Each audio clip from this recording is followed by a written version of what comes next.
قاعده 195 که هست نواقض ایمان رو بشناسیم.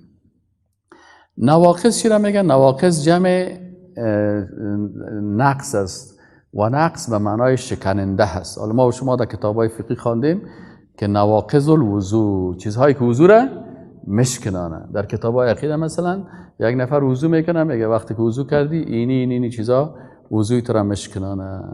در کتاب‌های عقیده باز نواقض ایمان است، چیزهایی که عقیده را مشکنانه.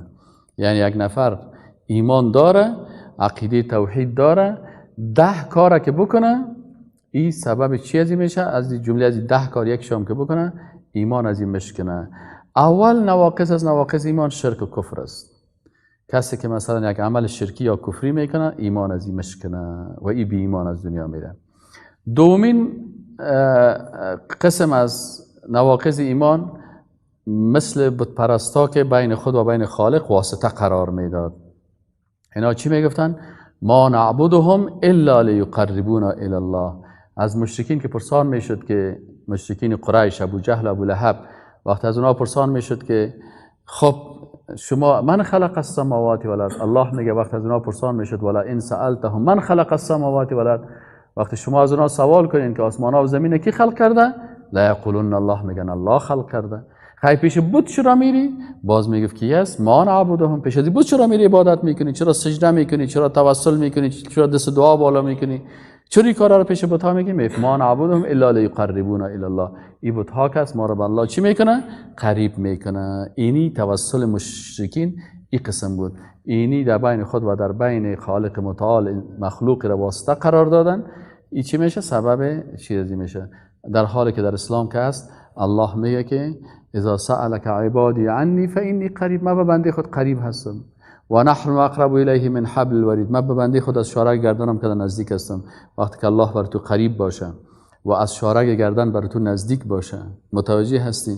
و الله هستی واسطه ها و از اشخاص صمد بی نیاز است، چرا خودش عالم الغیب است، خودش سمیع است، خودش بصیر است. پس تو با یک ذات مهربان، سمیع، بصیر، قریب و مجیب ارتباط داری. چی نیاز داره که پیش یک مخلوق میری که من برای تو میگم تو برو برای او بگو؟ بلکه مستقیما برای او باید با الله ارتباط بگیریم. چه قسم میتونیم به الله خدا نزدیک بکنیم؟ الله میگه واسجد واقترب، سجده کو به الله تو قریب میشی. خلاص سجده تو را قریب به الله میسازه. قسم سوم کسی که قانون غیر الله را نسبت به شریعت الهی برتریت دهد. ما و شما سابق خوانیم که مثلا کسی میگه قانون غیر الله کس، قوانین مختلف میگن که یا از قانون الله که بهتر است یا با این مساوی هست یا این قابل تطبیق است و قانون شریعت قابل تطبیق نیست. با این گپا اینا از دایره اسلام خارج میشن و این ایمان از اینا چی میشه؟ در نواقض ایمان است. چهارم قسم از نواقض ایمان کسی که کافران و مشرکان هم کافر ندانه. مثلا ثابت از قرآن که لقد کفر الذین قالوا ان الله ثالث ثلاثه. اینا نصرانی ها گفتن که العیاذ بالله سه خدا هست، پدر و پسر و روح القدس. الله میگه کافر است. لقد کفر الذین، میگه کافر شدن، میگه نه سب کافر نیست. لم یکن الذین کفروا من اهل الكتاب والمشرکین منفکین. سعی میگه اهل کتاب چی هستن؟ کافر هستن. اهل کتاب است لکن کافر شدن. این میگه که نیستن یا کافر نیستن یا هم خوب هستن یا چطور هستن.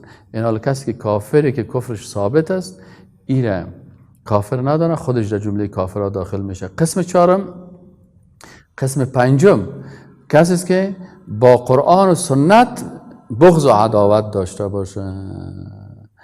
والذین کفروا فتعسى لهم و اضل اعمالهم. کسانی که کافر شدن میگه چی است؟ هلاکت و نابودی نصیب از اینا باشه و اعمال از اینا باطل نبود. چرا؟ میگه ذالک بانهم کرهوا ما انزل الله. اینا چیزی را که الله نازل کرده بدبینی میکنه. قرآن بدش میایه، سنت بدش میایه. بعضی کساس مطلقاً قرآن و سنت بدش میایه، کافر میشه. بعضی کساس که قرآن میگن قرآن قبول دارم، سنت بدش میایه، این قبول نداره، این هم کافر میشه. بعضی کسای دیگه است که یک سنت قبول داره، سنت دیگه بدش میایه، کراهیت نشان میده، بدبینی نشان میده، جنگ میکنه. ذالک بانهم کرهوا ما انزل الله فاحبط اعمالهم. پس تمام اعمال از اینا نابود شده، تمام اعمالشون نابود میشه به خاطر بدبینی چی؟ قرآن و سنت. قسم ششم کسی که به مقدسات رشخند میکنه، که ما و شما در باب حزلی رو خواندیم که آیت قرآن بر ما گفت که ولا ان سألتهم لا یقولون انما كنا نخوض و نلعب قل ابالله و آیاته و رسوله کنتم تستهزئون لا تعتذروا قد کفرتم بعد ایمانکم. میگه عذر نخواهیم، شما کافر شدین بعد از ایمانتان. چرا کافر شد بعد از ایمانش؟ به خاطر ازی که سر معتقدات فکایی میگه. بسیار فکایی هست، یک نفر میگه سر خالق متعال العیاذ بالله فکایی میگن، سر پیغمبر فکایی میگن، سر مسجد فکایی میگن، سر ملا فکایی میگن. این یک کتاب کلان نوشته کردن به نام ملا نصرالدین، عکس یک ملا را آوردن، ریش کلان لنگی در سرش، این فکایی را میگه. این سبب کفر میشه، این از ایمان این خارج میشه. کسی که کتاب چاپ هم میکنه کافر میشه، کسی که تالیف هم کنه کافر میشه. این کله به خاطر استهزاء با چی است؟ و مقدسات است. قسم هفتم که ما و شما خوانیم از نواقض ایمان سحر و جادو و فالبینی و رملاندازی هست. و ما کفر سلیمان ولکن الشیاطین کفروا. قرآن میگه شیطان ها کافر شدن. چرا؟ یعلمون الناس السحر، اینا برای مردم سحر یاد میدن. هشتم قسم پشتیبانی و یاری کردن کفار و مشرکین. الله میگه و من یتولهم منکم، هر کسی از شما که دوستی میکنه و محبت میکنه با امرای کافرا فانه منهم، او از جمله از اونها هست. ان الله لا یهدی القوم الظالمین، الله هدایت نمیکنه قوم ظالمه، یعنی کسانی که دوستی و محبت با کافرا میکنه، با روس دوستی میکنه، با امریکایی دوستی میکنه، با قوای ناتوی کافر چی میکنه؟ دوستی میکنه، اینا را دوست خود میگیره و کت از اینا امداد میکنه و میگه ما از شما هستیم و شما از ما هستین. الله میگه و من یتولهم، هر کسی که با اینا دوستی کرد منکم از شما فانه منهم، از جمله از اینا هست. قسم نهم اعتقاد داشتن به اینکه کس حق داره که از اسلام برای دیگر دین ها داخل شوند. بعضی کسا میگه والا اگر یک نصرانی مسلمان شود شما خوشحال میشین، باز اگر یک مسلمان کافر شود چرا نمیمانین؟ این اگر این رضایت به کفر است. چرا؟ و من یبتغی غیر الاسلام دینا فلن یقبل منه و هو فی الاخره من الخاسرین. الله میگه دینش قبول نمیشه، این خسران است. این حال کسی که به این راضی میشه، میگه بر از یام اجازه داده شود که مسلمان کافر شود، این خودش این عقیده سبب کفرش میشه. دهم ناقص که از جمله نواقض ایمان دهمش است اعراض و روگردانیدن از اسلام است. وقتی که دین برش بگوییم میگه نه صاحب من قبول ندارم. چرا قبول نداری؟ میگه والا صاحب قوانین پدرای ما است، ما نظر ما ای است.